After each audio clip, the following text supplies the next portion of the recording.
Voilà, donc c'est un très grand rendez-vous.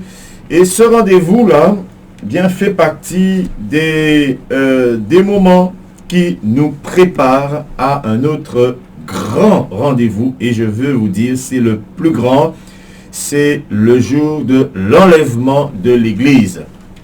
Le moment où le Seigneur Jésus va apparaître, ce moment où le Seigneur Jésus va enlever son Église. Alors bien sûr, comme je vous l'ai déjà expliqué, avant de vous expliquer cela, on va prier notre Seigneur et notre Dieu afin qu'il puisse nous conduire. Père glorieux, Seigneur, nous venons dans ta présence afin de te bénir, te remercier pour ton amour et ta grande fidélité dans nos vies. Merci Seigneur pour ta parole qui sera portée au cœur de chacun de nous. Tu nous as laissé ta parole afin que nous puissions être enseignés et que nous soyons préparés. C'est le seul outil que tu nous as laissé avec ton Saint-Esprit que tu as mis en nous. Et bien sûr, tu as choisi des hommes pour préparer ton Église à l'aide de ces outils que tu nous as laissés. Aujourd'hui, j'ai recours à ta parole et à la puissance de ton Saint-Esprit que je demande son assistance, auquel je demande l'assistance, je demande la direction. Glorieux Seigneur, bénis chacun au nom puissant de Jésus. Et partout où tes enfants, ou l'homme, la femme, le jeune écoutent, qu'ils soient touchés par la puissance de ton esprit et que la préparation atteigne chacun au nom de Jésus. Amen. Merci pour votre fidélité, comme je vous le disais tout à l'heure. Et tout de suite, nous allons ensemble considérer la parole, la sainte parole de Dieu. Pendant plusieurs jours, donc plusieurs dimanches, nous avons traité ce thème, les 70 semaines de Daniel, et nous avons pu comprendre un certain nombre de choses, et donc nous allons pouvoir continuer. Et qu'est-ce que nous avons compris de façon très claire? C'est que, de manière pratique aussi, c'est que les 70 semaines, c'est un temps, c'est un calendrier que Dieu a mis en place pour son peuple, le peuple d'Israël. Le peuple d'Israël. Et ce calendrier que Dieu a mis en place a une période, la Bible révèle, de 70 semaines. Nous avons précisé que ces 70 semaines, ce ne sont pas 70 semaines calendaires, mais ce ne sont pas les 70 semaines de notre calendrier, mais 70 semaines prophétiques. D'accord? Et qu'il y a déjà eu 69 semaines qui se sont écoulées. Nous avons considéré que une semaine, ce sont 7 années. Une semaine, ce sont 7 années. Il y a 69 semaines qui se sont écoulées déjà. Et ces 69 semaines ont pris effet avec le Seigneur Jésus. Avec le Seigneur, notre Seigneur Jésus.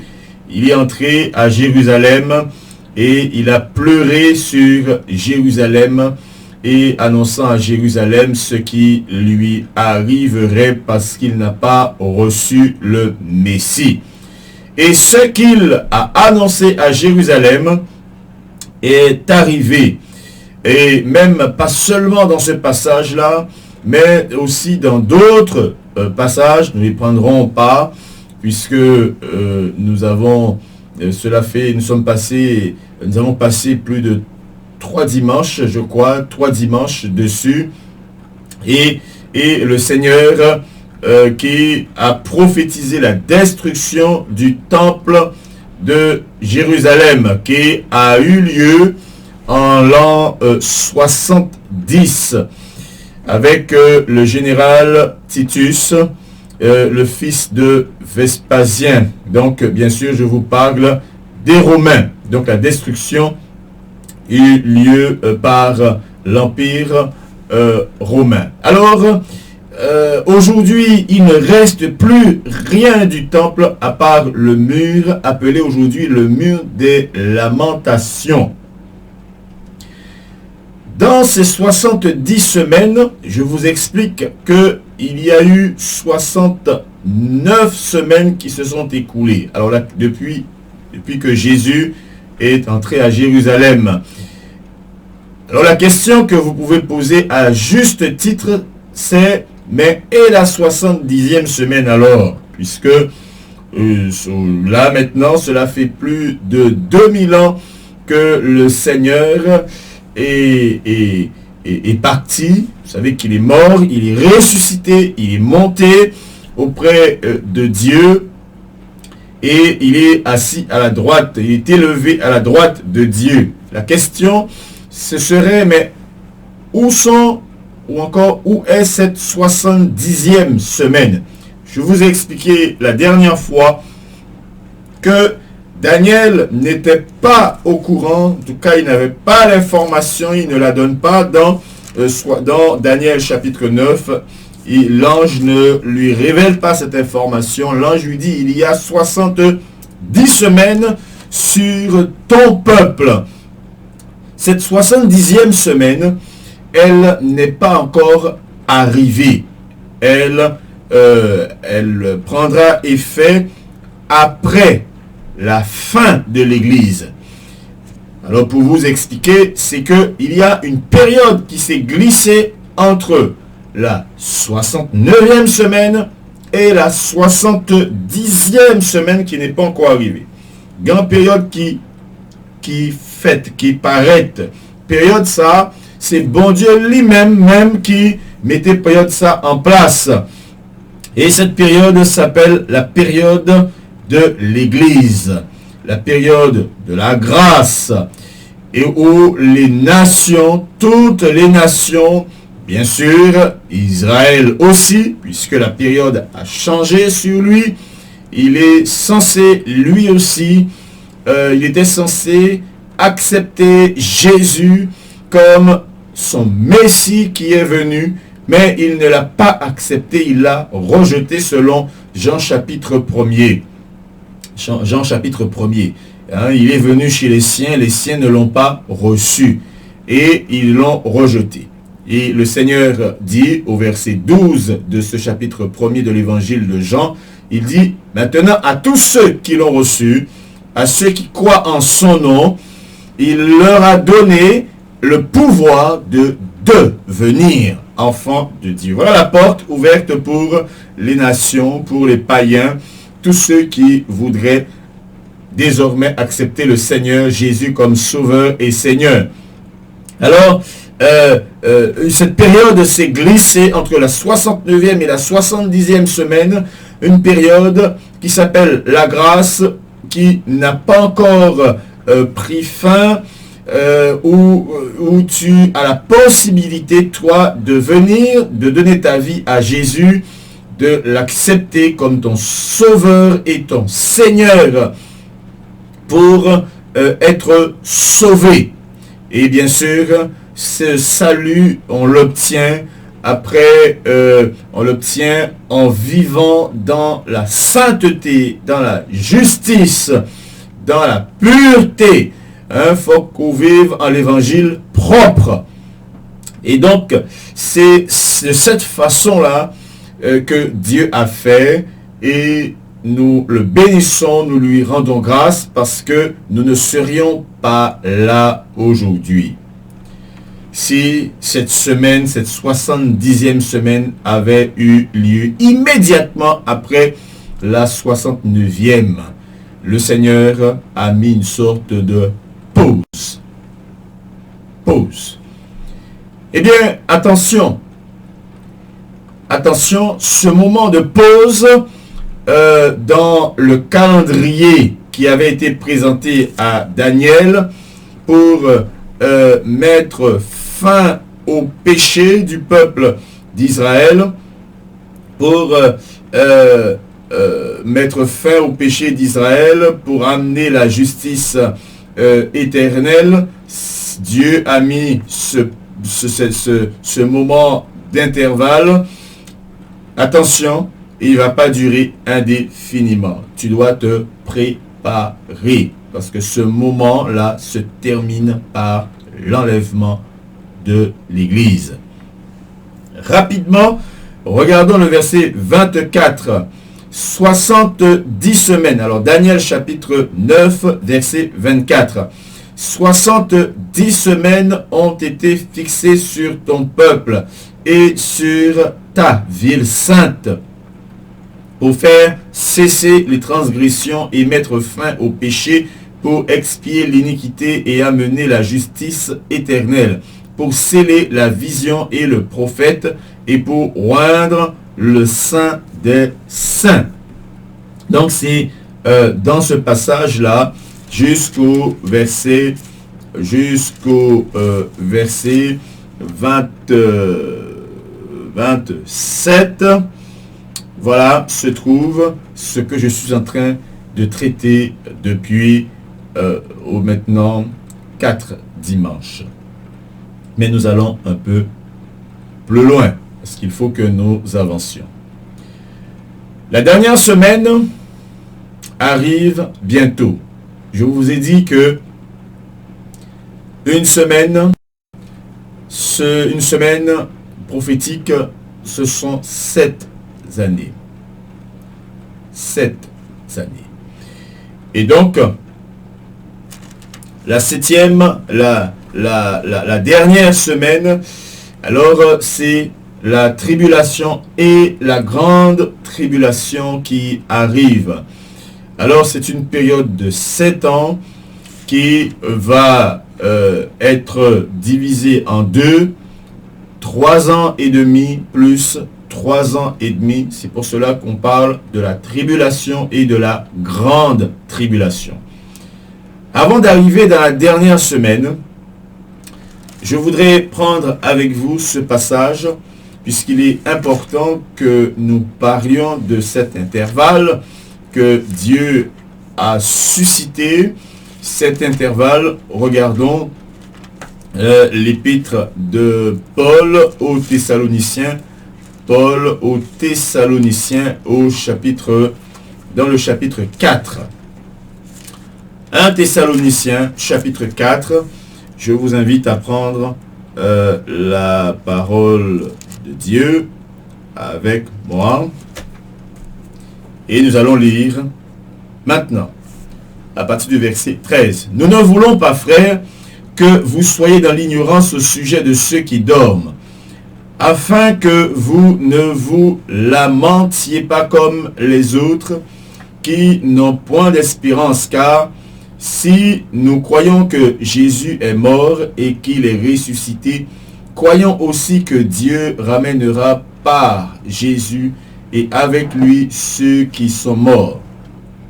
Voici en effet ce que nous vous déclarons d'après la parole du Seigneur. Nous les vivants, restés pour l'avènement du Seigneur, nous ne devancerons pas ceux qui sont morts. Car le Seigneur lui-même a un signal donné à la voix d'un archange, et au son de la trompette de Dieu descendra du ciel, et les morts en Christ ressusciteront premièrement. Ensuite, nous les vivants qui serons restés, nous serons tous ensemble enlevés avec eux sur des nuées à la rencontre du Seigneur dans les airs. Et ainsi, nous serons toujours avec le Seigneur. Consolez-vous donc les uns les autres par ces paroles. Amen. Voilà, ici, nous pouvons qualifier ce texte comme étant l'événement qui qui met fin à la dispensation de l'Église, la période d'intervalle que Dieu a introduit entre la 69e et la 70e semaine qu'il a révélé à Daniel. Et cet événement nous est révélé dans ce passage, nous expliquant comment va se dérouler l'événement, ou encore je vais vous parler du terme que la Bible emploie, l'avènement du Seigneur Jésus. Lorsque vous voyez écrit avènement, eh bien il s'agit de cette période de l'enlèvement de l'Église. Allons-y. Il dit au verset 15, voici en effet ce que nous vous déclarons d'après la parole du Seigneur. Nous les vivants, c'est-à-dire au moment où cela va arriver, nous les vivants qui sommes restés pour l'avènement du Seigneur, donc nous qui attendons l'avènement du Seigneur, nous ne devancerons pas ceux qui sont morts. J'insiste là-dessus parce que il y a beaucoup de doctrines là-dessus et nous sommes là pour vous révéler la parole de Dieu dans son authenticité. Il y a beaucoup de doctrines là-dessus, mais voilà la véritable, la saine doctrine. Il y a ceux qui seront vivants au moment où le Seigneur viendra enlever son Église. Je veux vous dire que le Seigneur ne descendra pas, ce n'est pas une venue du Seigneur sur terre, ce n'est pas encore la venue du Seigneur où il descendra sur terre. C'est une venue du Seigneur où le Seigneur viendra. Je ne peux pas vous dire où il s'arrêtera, parce que nous sommes là pour vous dire ce qui est écrit. Je ne peux pas vous dire où il s'arrêtera, mais la Bible nous dit que le Seigneur, qu'il descendra, et il dit que nous les vivants qui sommes là, qui seront là à ce moment, ce jour-là, à cette heure en question, eh bien il dit que nous ne partirons pas avant ceux qui sont morts, qui ont payé le prix, qui ont souffert, qui ont marché dans la sainteté, qui ont marché dans la justice, et dont même leur corps qui a été sanctifié, leur âme, leur esprit, ou si vous voulez nous le prendrons dans l'autre sens, ceux dont l'esprit, l'âme, le corps ont été sanctifiés, qui ont marché dans les voies du Seigneur, et même pour beaucoup ont été persécutés. La Bible dit que nous ne les devancerons point. Dans 1 Thessaloniciens chapitre 5, il dit au verset 23 que le Dieu de paix vous sanctifie lui-même tout entier, et que tout votre être, l'esprit, l'âme et le corps soient conservés irrépréhensibles lors de l'avènement de notre Seigneur Jésus-Christ. Alors vous voyez que Dieu demande que le corps, l'âme et l'esprit soient conservés irrépréhensibles. Alors ceux qui sont morts dans ces conditions-là, dans cette condition que Dieu demande, ceux qui sont vivants ne va pas les devancer. Ceux qui sont morts dans ces conditions-là, dans cette condition, eh bien ils vont ressusciter premièrement. Ils vont ressusciter premièrement. Et puis, il dit, il continue, il dit, nous les vivants, restés pour l'avènement du Seigneur, ne devancerons point ceux qui sont morts, car le Seigneur lui-même a un signal donné à la voix d'un archange. Donc lorsque ce signal aura lieu, lorsque cette trompette sonnera, les morts en Christ, ceux dont le corps, ceux dont l'esprit, l'âme et le corps ont été irrépréhensibles par leur sanctification, eh bien ceux-là, ils ressusciteront premièrement. Et le verset 17 parle maintenant d'une unification. Ils ne vont pas ressusciter et puis partir, laisser les vivants et que les vivants partiront après. Non. Il y a là une unification qui va avoir lieu.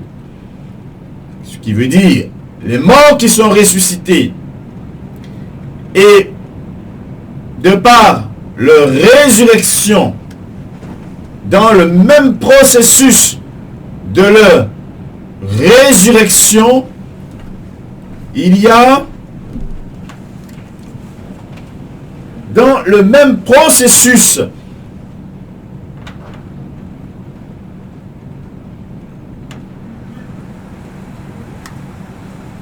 alléluia, dans le même processus de leur résurrection, il y a le changement.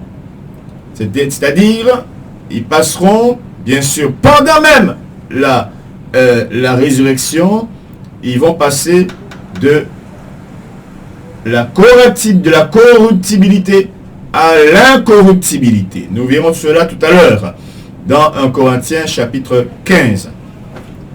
Ils vont connaître un puissant processus qui va leur permettre de monter au ciel. Et nous également qui sommes sur terre, qui serons à ce moment-là sur terre, si dans la grâce de Dieu nous sommes encore là, eh bien nous aussi, nous serons changés. La Bible dit au verset 17, ensuite, nous les vivants qui serons restés, nous serons tous ensemble enlevés avec eux dans des nuées à la rencontre du Seigneur dans les airs. Alors, s'il dit à la rencontre du Seigneur dans les airs, cela veut dire que le Seigneur ne pose pas ses pieds sur terre. Il n'apparaît pas sur la terre. Ce n'est pas encore le moment où tout œil le verra. Est-ce que vous voyez ce processus qui est révélé ici? Alors, à partir de maintenant, il faut mettre de côté d'autres types de doctrines qui occultent, qui refusent la notion de l'enlèvement de l'Église et qui ne croient qu'à la venue du Seigneur qui est une autre venue, ou plutôt la seule venue prochaine où il mettra les pieds sur terre. Ne vous en faites pas, nous allons le voir. Nous allons la voir, cette venue du Seigneur là également. Mais la Bible est claire. Le Seigneur viendra et il enlèvera son Église. Les morts ressusciteront premièrement. Nous les vivants, nous serons également changés. Et ensemble, nous partirons avec le Seigneur à la rencontre du Seigneur dans les airs. Et ainsi, nous serons toujours avec le Seigneur. Consolez-vous les uns les autres par ces paroles. Voilà l'enlèvement de l'Église. Nous allons prendre ce passage que j'ai cité tout à l'heure dans 1 Corinthiens, dans la première épître de Paul à Corinthiens, pour voir le processus du changement. Parce que nous ne partirons pas comme nous sommes, avec la nature que nous avons, il faut qu'il y ait un changement. Il y aura ce changement-là, cette transformation, et ce processus de transformation se trouve dans l'épître de Paul aux Corinthiens. Il en parle de manière très puissante au chapitre 15 à partir du verset 12.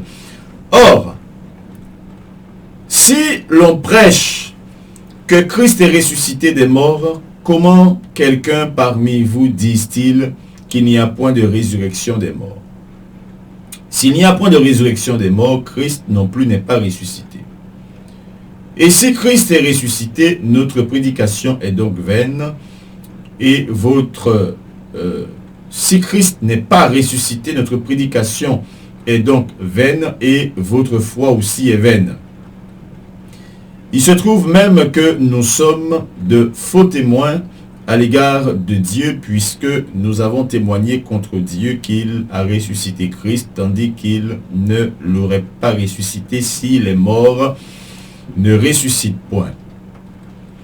Car si les morts ne ressuscitent point, Christ non plus n'est pas ressuscité. Et si Christ n'est pas ressuscité, votre foi est vaine, vous êtes encore dans le péché. Et par conséquent, aussi ceux qui sont morts en Christ sont perdus. Verset 19. Si c'est par cette vie seulement que nous espérons en Christ, nous sommes les plus malheureux de tous les hommes. Mais maintenant, Christ est ressuscité des morts. Il est les prémices de ceux qui sont morts. Car, puisque la mort est venue par un homme, c'est aussi par un homme qu'est venue la résurrection des morts. Là, vous voyez, il est en train de développer la doctrine de la résurrection des morts. Ce que nous avons vu, il est en train de développer, de justifier par cette doctrine, ce que nous avons vu dans 1 Thessaloniciens chapitre 4, concernant la résurrection des morts, premièrement, avant que l'enlèvement ait lieu. Donc c'est quelque chose qui se passera très vite. Nous continuons. Au verset 22. Et comme tous meurent en Adam, de même aussi tous vivront en Christ. Mais chacun en son rang. Christ comme prémices, puis ceux qui appartiennent à Christ lors de son avènement. Je vous dis, à chaque fois que vous voyez l'avènement du Seigneur, il s'agit de l'enlèvement de l'Église. Nous arrêtons juste un instant au verset 23. Il dit, lors de l'avènement du Seigneur. Et vous voyez que dans 1 Thessaloniciens chapitre 4, au verset 15, et au verset 15, même au verset 16, nous voyons, allez, prenons dès le verset 15. Voici en effet ce que nous vous déclarons d'après la parole du Seigneur, nous les vivants, restés pour l'avènement du Seigneur. Il parle de l'enlèvement.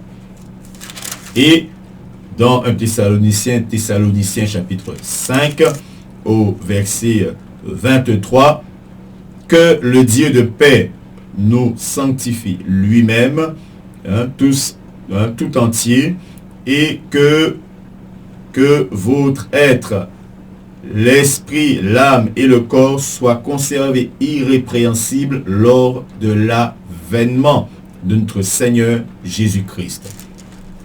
Avènement égale à l'enlèvement de l'Église. Il y a beaucoup de personnes qui disent, mais où avez-vous pris le terme d'enlèvement? Alors l'enlèvement, vous savez, l'enlèvement, le terme enlèvement vient de enlever avec ceux qui seront ressuscités sur des nuées. C'est la Bible qui le dit. Nous revenons dans 1 Corinthiens chapitre 15. Et nous revenons dans ce verset 23. Mais chacun en saurant Christ comme prémisse, puis ceux qui appartiennent à Christ lors de son avènement. Ensuite viendra la fin, quand il remettra le royaume à celui qui est Dieu et Père, après avoir détruit toute domination, toute autorité et toute puissance. Donc, il y a le Père et il y a le Fils. Et la Bible dit, ensuite viendra la fin quand il remettra le royaume à celui qui est Dieu, le Père, afin après avoir détruit toute domination, toute autorité et toute puissance. Car il faut qu'il règne jusqu'à ce qu'il ait mis tous les ennemis sous ses pieds. Et nous continuons. Le dernier ennemi qui sera détruit, c'est la mort. Dieu, en effet, a tout mis sous ses pieds. Mais lorsqu'il dit que tout lui a été soumis, il est évident que celui qui lui a soumis toutes choses est accepté. Alléluia. C'est-à-dire Dieu. Et lorsque toutes choses lui auront été soumises, alors le Fils lui-même sera soumis à celui qui lui a soumis toutes choses, afin que Dieu soit tout en tous.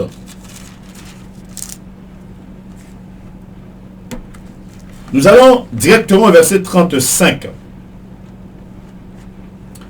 La doctrine qui explique le processus du changement du corps. Maintenant, au verset 35, mais quelqu'un dira, comment les morts ressuscitent-ils et avec quel corps reviennent-ils? Insensé. Ce que tu sèmes ne reprend point vie s'il ne meurt.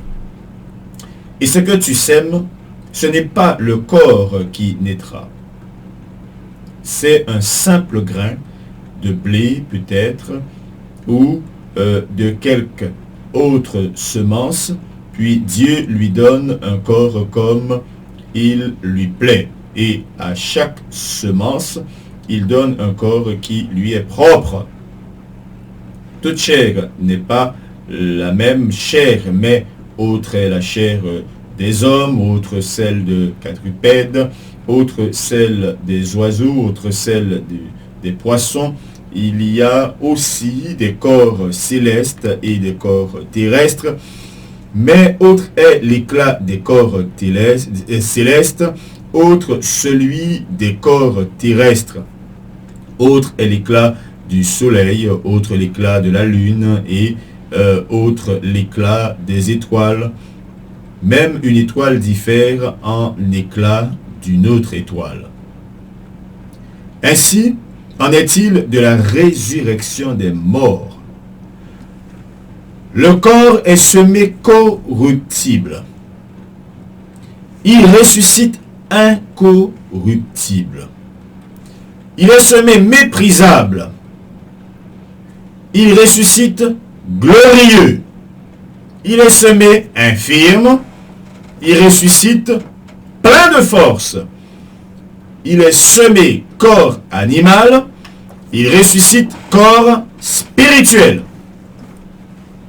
S'il y a un corps animal, il y a aussi un corps spirituel. C'est pourquoi il est écrit: le premier homme, Adam, devint une âme vivante. Le dernier Adam est devenu un esprit vivifiant. Mais ce qui est spirituel n'est pas le premier, c'est ce qui est animal. Ce qui est spirituel vient ensuite. Le premier homme tiré de la terre est terrestre. Le second homme est céleste, est du ciel. Donc le second homme est du ciel, c'est-à-dire Christ. Tel est le terrestre, tels sont aussi les terrestres. Tel est le céleste, tels sont aussi les célestes. Et de même que nous avons porté l'image du terrestre, nous porterons aussi l'image du céleste. Nous arrêtons un instant ici. Alors, vous voyez ici, lorsqu'il est question de la résurrection des morts, je parle des morts en Christ. Je précise bien, des morts en Christ. Eh bien, lorsqu'il est question de la résurrection des morts en Christ, on parle bien d'un corps qui avait été semé corruptible ou méprisable, alors malade, quelqu'un qu'une personne peut mépriser, hein, tu es malade, maigrichon, handicapé, et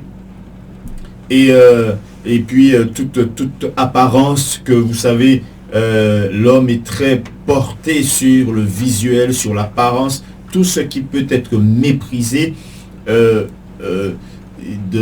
l'apparence d'un homme.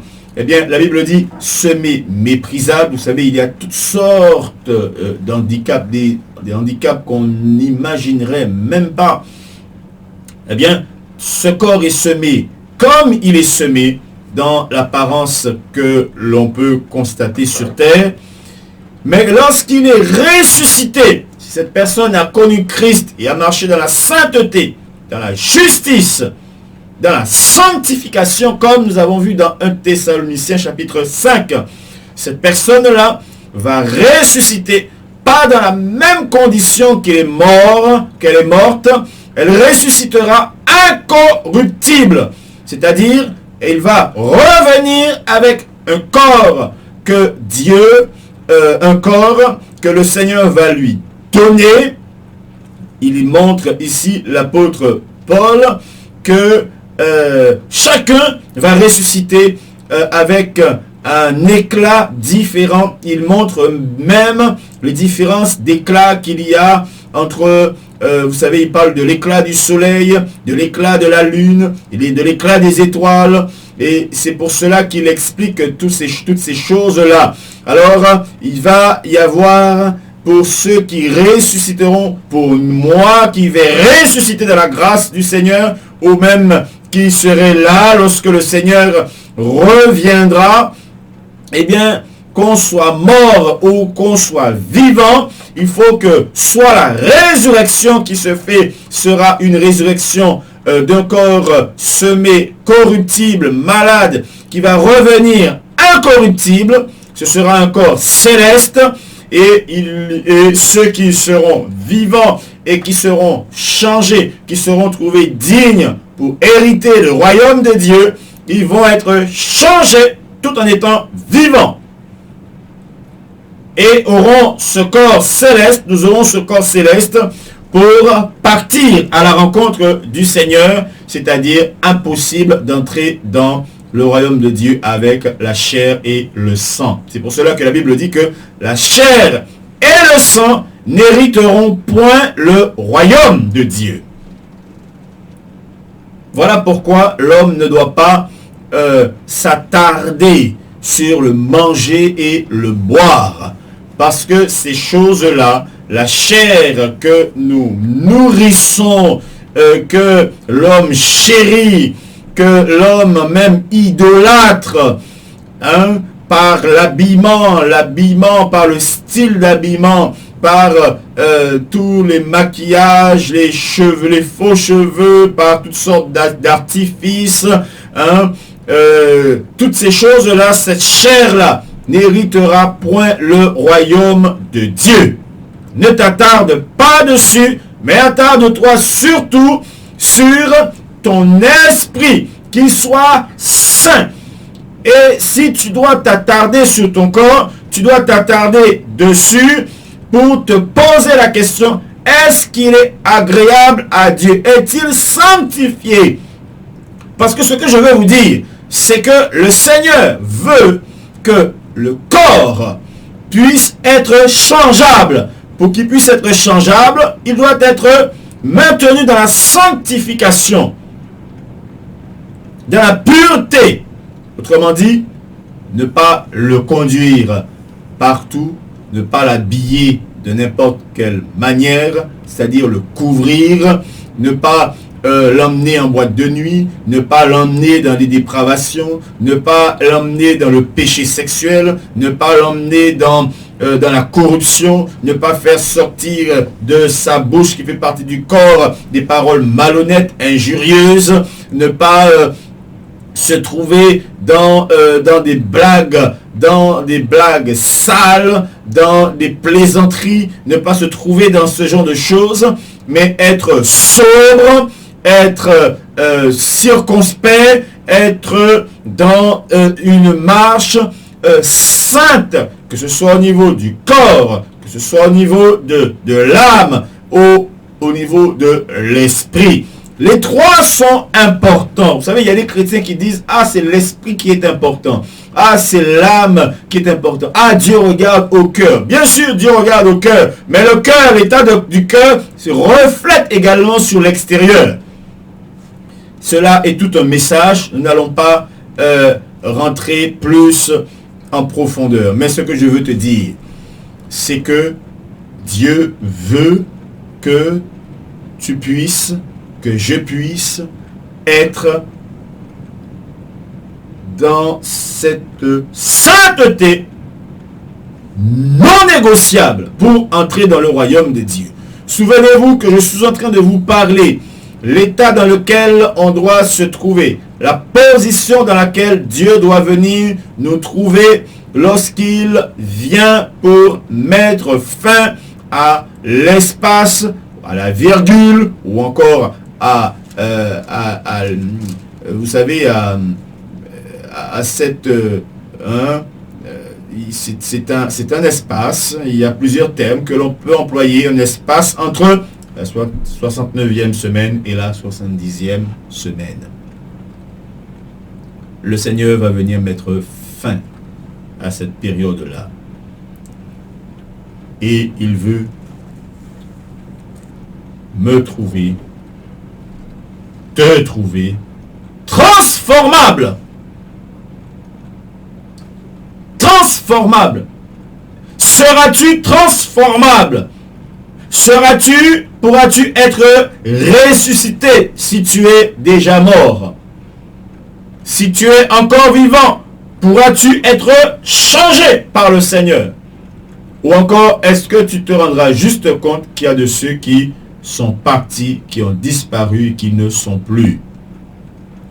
Pour cela, tu dois marcher dans la sainteté. Regarde quelque chose rapidement dans un Thessalonicien. Dans Colossiens, pardon. Dans Colossiens, rapidement, je veux voir avec vous quelque chose pour vous montrer cette notion, juste quelque chose, cette notion de grâce dans laquelle nous nous trouvons, cet espace appelé le temps de la grâce également. Dans le chapitre, je vous ai dit Thessaloniciens, on prendra Thessaloniciens tout à l'heure, mais regardons notre titre, chapitre 2, verset 11. Car la grâce, vous savez, au fur et à mesure qu'on avance, il y a des choses à démonter, des doctrines à démonter, notamment la doctrine de la grâce, une doctrine qui présente la grâce comme étant une période dans laquelle on peut tout faire, et ne t'en fais pas, dès que tu es né de nouveau, il n'y a pas de problème, tu es sauvé. C'est faux. Regarde ce que la Bible dit de la grâce au verset 11.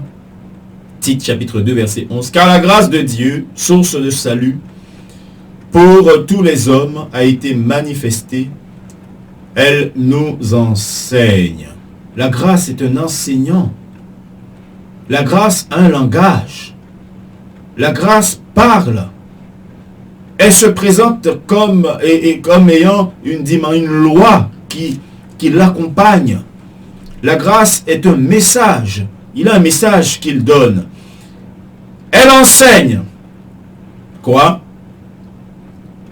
Elle enseigne à renoncer à l'impiété et aux convoitises mondaines et à vivre dans le siècle présent selon la sagesse, la justice et la piété, en attendant la bienheureuse espérance et la manifestation de la gloire du grand Dieu et de notre Seigneur Jésus-Christ, qui s'est donné lui-même pour nous, afin de nous racheter de toute iniquité et de se faire un peuple qui lui appartienne, purifié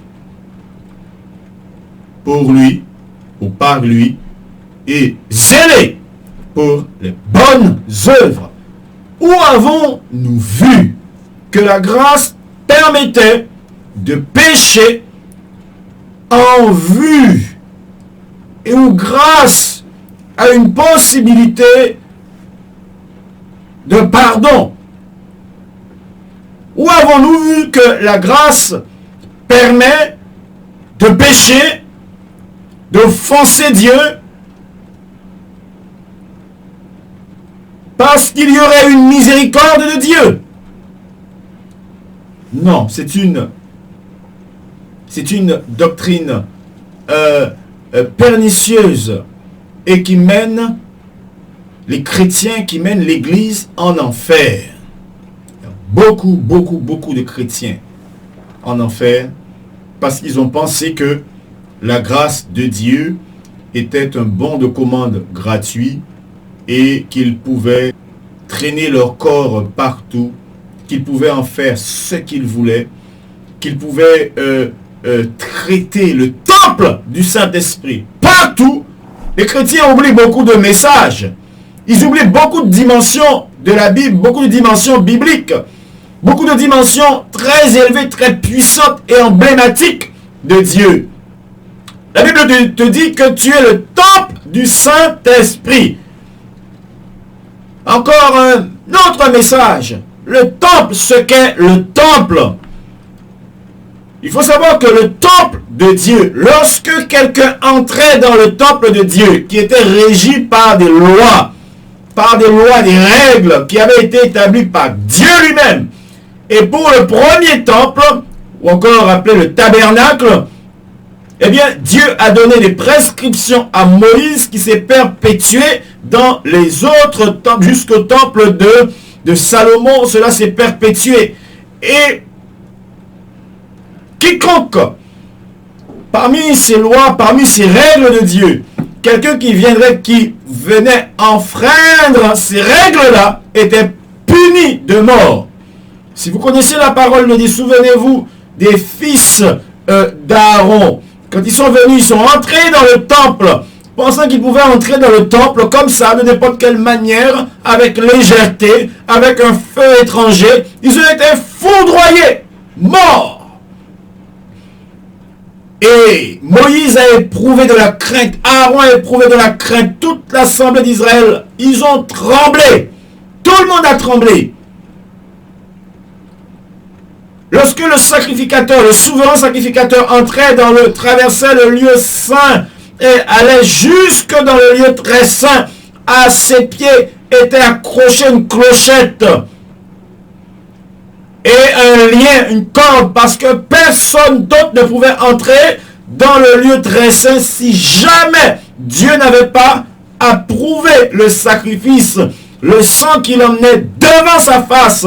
Parce que Dieu lui-même était à l'intérieur du temple. Et lorsque le souverain sacrificateur entrait à l'intérieur du temple avec le sang du taureau pour faire l'aspersion sur le propitiatoire entre les deux chérubins, il avait intérêt à être lui-même clean. S'il n'était pas clean, ou encore si ce sacrifice, ce sang qui est présenté avait été sang souillé, qui n'avait pas été dans les prescriptions de Dieu, dans le standard que Dieu l'a demandé, il pouvait tomber raidement et personne ne pouvait venir l'enlever.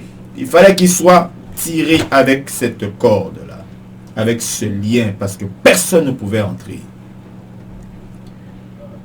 Il n'y a pas de différence entre le temple d'aujourd'hui, là, le temple que tu es aujourd'hui, et ce temple de ce tabernacle, le tabernacle, ou encore le temple de Dieu.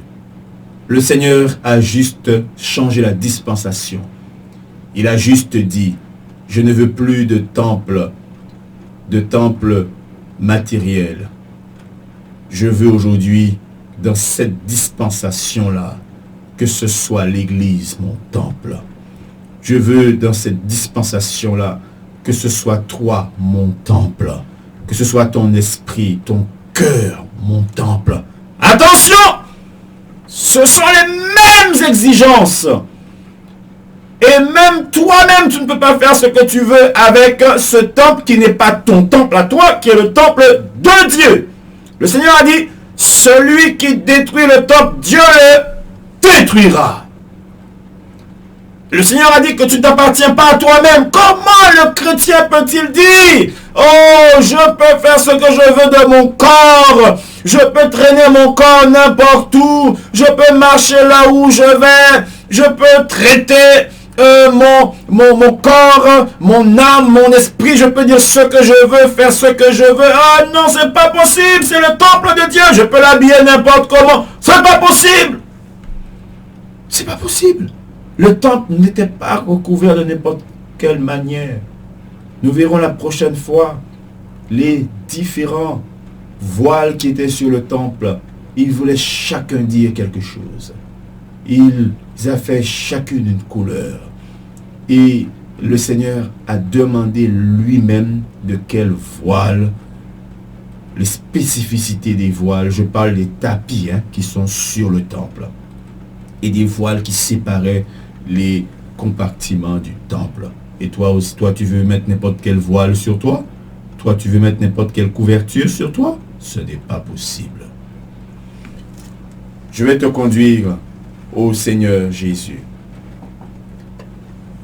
Je vais te conduire au Seigneur Jésus. Glorieux Père, répète après moi. J'ai entendu ta parole. Et j'ai entendu cet intervalle qui existe entre la 69e semaine et la 70e semaine qui arrive bientôt. Je ne veux pas voir cette 70e semaine parce que j'ai entendu que c'est un temps de tribulation et de grande tribulation.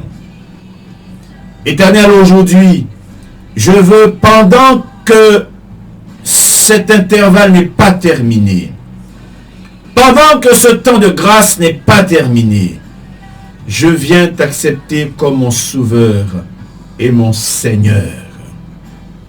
Je viens pour naître de nouveau, afin que tu prennes ma vie en main. Seigneur, je t'abandonne totalement ma vie. Établis ta sainteté dans mon cœur. Établis ta justice dans ma vie. Et rentre dans ma vie, Seigneur, définitivement. Et Seigneur, que toujours je marche dans tes voies. Aujourd'hui, Seigneur, je t'accepte comme Sauveur et Seigneur. Je te demande pardon pour tous mes péchés. Reçois-moi, Seigneur, afin qu'aujourd'hui, si je venais à mourir, que je sois ressuscité au dernier jour. Afin que si tu viennes aujourd'hui, alors que je suis vivant, que je sois changé pour partir avec toi. Je bénis ton saint nom, glorieux Père, au nom de Jésus. Amen. Si tu as fait cette prière, alors tu es né de nouveau. Félicitations. Tu as donné ta vie au Seigneur Jésus. C'est la chose la plus merveilleuse qu'un homme, une femme, qu'un jeune, que quelqu'un puisse faire. Soyez bénis au nom de Jésus. Amen.